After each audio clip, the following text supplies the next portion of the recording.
There are certain scandals that come with loud music. They have chaotic interviews, yelling, subtitles, and public breakdowns that are instantly recognizable. Then there are the scandals that start off quiet. The damage is already done by the time they realize anything is wrong because of the weird and oppressive quiet. That's just how this felt. Because just when everyone believed that the mayhem around Kirk, Rashida, and Jasmine had finally subsided, everything erupted once more in a way that no one had anticipated. Not with yet another rumor, not with yet another dubious tweet, and not with some ambiguous, clumsy gossip article from a strange blog attempting to get people to click. What was visible online this time appeared to be evidence. Shocking, straight, and icy proof.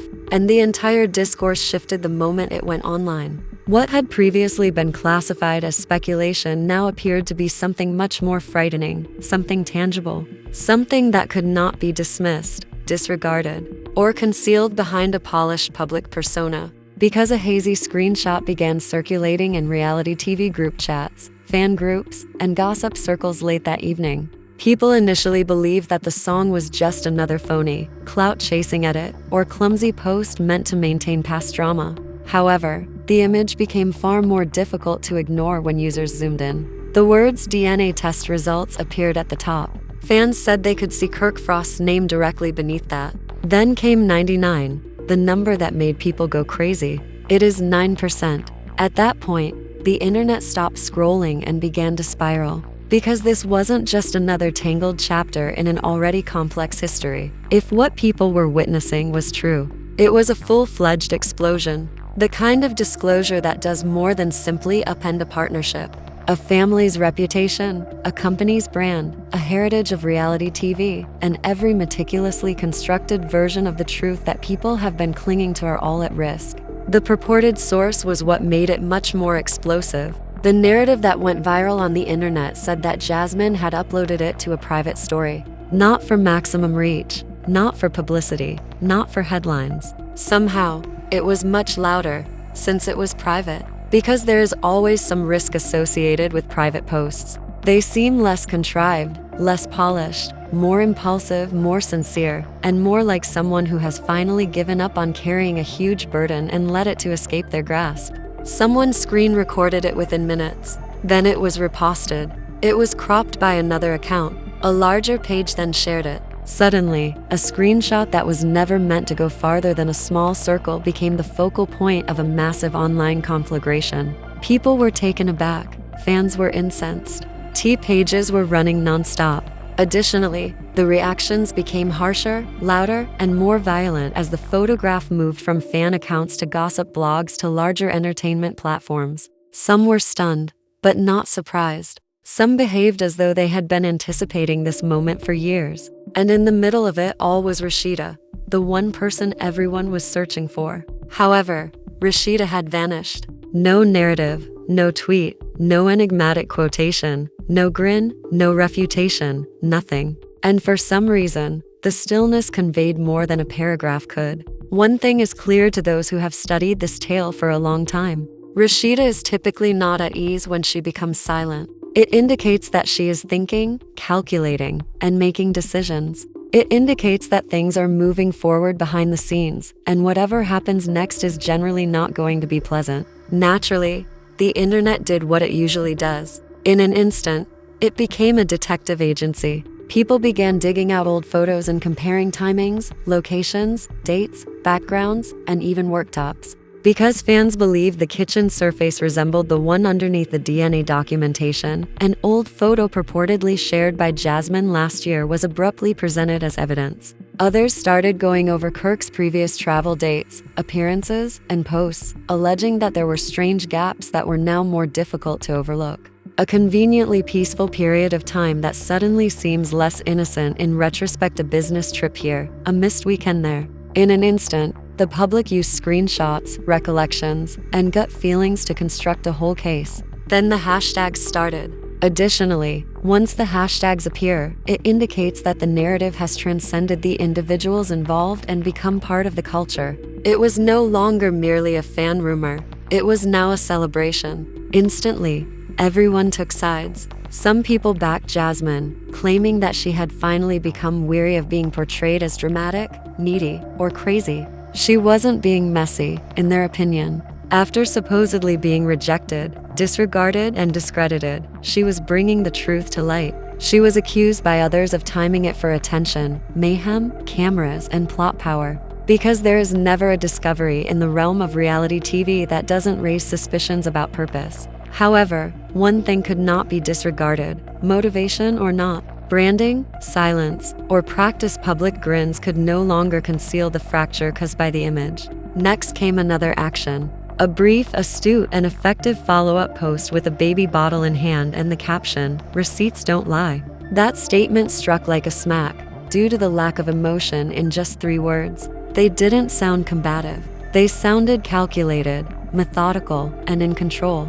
It was the voice of someone who thought they had already won the fight and were only waiting for the opposition to acknowledge it. The controversy had spread beyond the typical reality TV sections of the internet by daybreak. More blogs took notice. Commentators from the entertainment industry offered their opinions. It was discussed by radio hosts. Suddenly, fan pages unrelated to the show were publishing updates as if they were breaking news. And one terrible question was the focal point of all that attention. What more was on the way if it was only the initial receipt? The question didn't linger for very long. Because Jasmine went live in the morning, people raced in as soon as they received that notification. First thousands, then more. Then even more, since everyone knew the significance of that life. The live was where the fire would either be fed or contained if the screenshot represented the spark. People expect tears after betrayal, but it was all the more disconcerting because she didn't seem to be laughing, yelling, or wildeed. They anticipate yelling. They anticipate a cracked face, a trembling voice, and a lack of composure. They were surprised to see someone who appeared well prepared and who opened with the kind of poise that only arises when someone has already shed tears. Then angry, practiced, and reached the stage where emotion has solidified into intention. She didn't squander time. She reportedly attested to the screenshot's authenticity. It said that she said it hadn't been altered. Most significantly, she allegedly asserted that Kirk's was the child in question. Social media turned from boisterous to explosive at that time. The remarks were coming in too quickly for anyone to keep up. They weren't only taken aback. They were famished, hungry for specifics, hungry for background. I'm eager for the next piece, the timeline, the motivation, and the consequences. Then Jasmine said something that totally altered the mood. This was never meant to be made public in this way, she said. She claimed to have made an effort to deal with it in private, off stage, off social media, and off camera. However, she said that she had been made to appear as though she was lying, making up stories or attempting to trap rather than expose a man. At that point, her public revelation ceased to appear to many as chaos for the sake of chaos. It began to appear as retaliation rather than haphazard devastation. Computed answer. Then she reached away from the camera and came back with something that seemed meaningful right away. A large folder, a file in Manila. There was more, she implied. Further records, communications, proof, and other elements that might turn the scandal into a collapse. Additionally, she ensured that viewers realized that the music they had already seen was just the beginning. That folder made all the difference because the drama becomes more like a case file and less like gossip when tangible documents are included. A case file against a man who was becoming more and more silent every hour. According to reports, Kirk had not yet responded in a significant way to the public. No thorough denial, no lucid justification, and no heartfelt message to his loved ones, supporters, or the viewers who had been following this story for years. Furthermore, there are 100 ways to interpret quiet in such circumstances. Respect, legal caution, uncertainty, fear, humiliation, or tactics. However, silence rarely buys grace on the internet. Usually, it makes space for others to talk more loudly. And that is precisely what took place. Then came what was widely regarded as the most explosive assertion to date on the internet. Rashida already knew, according to Jasmine. The public narrative up until that point had primarily focused on treachery, so that line struck like lightning. But suddenly there was a deeper layer. Secrecy, perseverance, damage control, and the potential that this reality had existed within the marriage long before the outside world learned about it. All of a sudden, there was more to the discussion than whether Kirk had done incorrectly. It turned into a question of how long those closest to him had been compelled to bear it. How long had Rashida known? How long had Jasmine waited? And how long had all of this been going on under the radar while everyone was grinning through appearances? Promotions, family branding, and carefully chosen pictures of harmony? And many were much tougher when that possibility became available. Some expressed strong empathy for Rashida, claiming that public criticism is simple when you are not the one involved in the betrayal, the house or the company, and that marriage and humiliation are difficult. Some were far less forgiving. They portrayed her quiet as enabling, tolerant, and prolonged participation in a pattern that everyone else could see more clearly than she could. It was brutal, emotional, and messy. It's exactly the kind of public scandal that always arises when people think they know about your life based only on what they've seen on television. However, the tale was still developing. By the afternoon, there were rumors that production teams were relocating, that cameras had been spotted close to the boutique, that a sit-down was being pushed, and that, behind the scenes, people were mobilizing around the controversy rather than just responding to it, because reality TV has a vicious instinct. It can tell when suffering is personal and when it has turned into a commercial endeavor. Producers would have realized they were starring at ratings dynamite if they had actually seen what the people saw. The people had created a whole mythology about what would happen next by the evening. Is Rashida going to live? Would Kirk talk at last? Would the marriage dissolve in public? Would Jasmine disclose other documents? Would there be text conversations, money receipts, court records, images, a timeline, and evidence of support? People were no longer following a narrative. They were awaiting the outcome. Then, based on the dramatic arc in the transcript, things got worse. Jasmine came back, but this time she was more intense. The baby was apparently many months old when she disclosed this information. In contrast to any attempt to publicly remove himself from the child, she stated that there had been quiet support behind the scenes, private financial assistance, private visits, and private acts. If accurate, that information was particularly painful since it implies covert admission.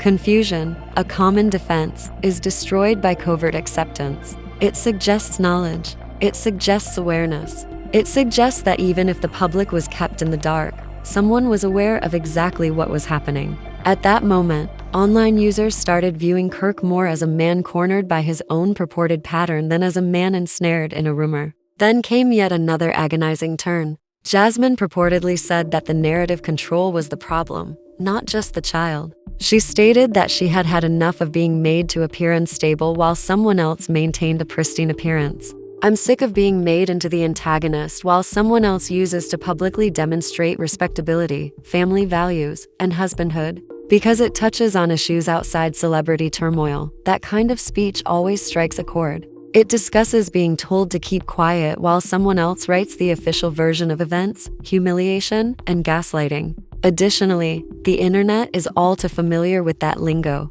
The story had grown beyond the scope of a reality TV controversy by this point. It turned into a discussion about performance, loyalty, and how much women are expected to put up with in silence, while the guys who are causing the damage continue to receive more opportunities. Justifications, stories, and gentle landings. Nevertheless, the scandal continued to escalate. The transcript claims that what transpired next felt nearly realistic in a manner that only pandemonium on reality TV can. A purported image of Kirk clutching a bundled baby appeared. At last, Rashida moved, nor with a lengthy speech, nor with a comprehensive justification, but with a succinct, icy message that had the internet reading every word. What mattered was not how long the message was, the tone was it. Because they feel more final and less sentimental, brief remarks can occasionally be the most impactful. For example, someone is no longer motivated to cause suffering for a crowd. It's as if someone has transitioned from uncertainty to clarity. Naturally, the public saw it as proof that the storm had completely penetrated the house. Larger media outlets were speaking by then. The commentators were conjecturing. Every pause, every screenshot, every second, reaction channels were collapsing. The incident was being handled as if it were a real-time, live series finale. The narrative then took another turn. The emergency sit-down is described in the transcript. 3 chairs, cameras, and tense music filled the room as everyone waited for someone to say the one thing that would break the stillness. Jasmine on one side, Rashida in the center, and Kirk on the other. No more second-hand commentary, screens, or reposts. Now that the purported truth was in the room, the atmosphere was dense with unspoken things. Jasmine is said to have pressed the issue straight while holding that now famous folder. In this rendition, Kirk made an effort to downplay, soften, and explain his support without openly acknowledging his paternity.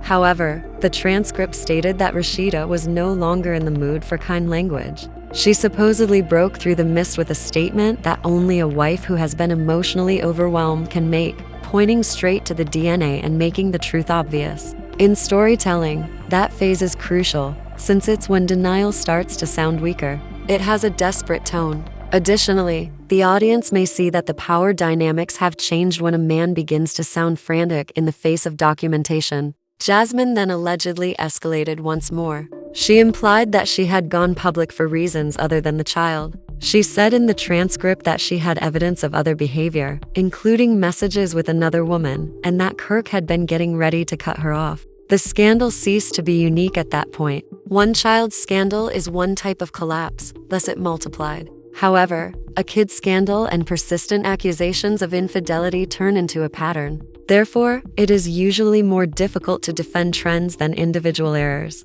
The story's emotional core is Rashida's purported response in that scene. It's not that she yells the loudest, but rather that she gets to the point when disdain takes her place. It's a powerful transition. She asks inquiries. Disgust ceases inquiring. Hurt continues to hope that the explanation will lessen the impact. Disgust recognizes that there is nothing left to explain, and everything changes when someone arrives. The transcript states that Rashida eventually gets up and leaves. The weight of that image alone is huge. After years of enduring public turmoil, a woman has finally come to the conclusion that enough is enough. Not with movement, theatrics, distance, or the actual physical act of escaping the humiliation. Because it seems more expansive than the actual scenario, that is the type of scene that viewers replay. It turns into a refusal, a queen moment, a breaking point, and a symbol. However, the transcript adds another twist just as the story appears to be at its peak. Another pregnancy,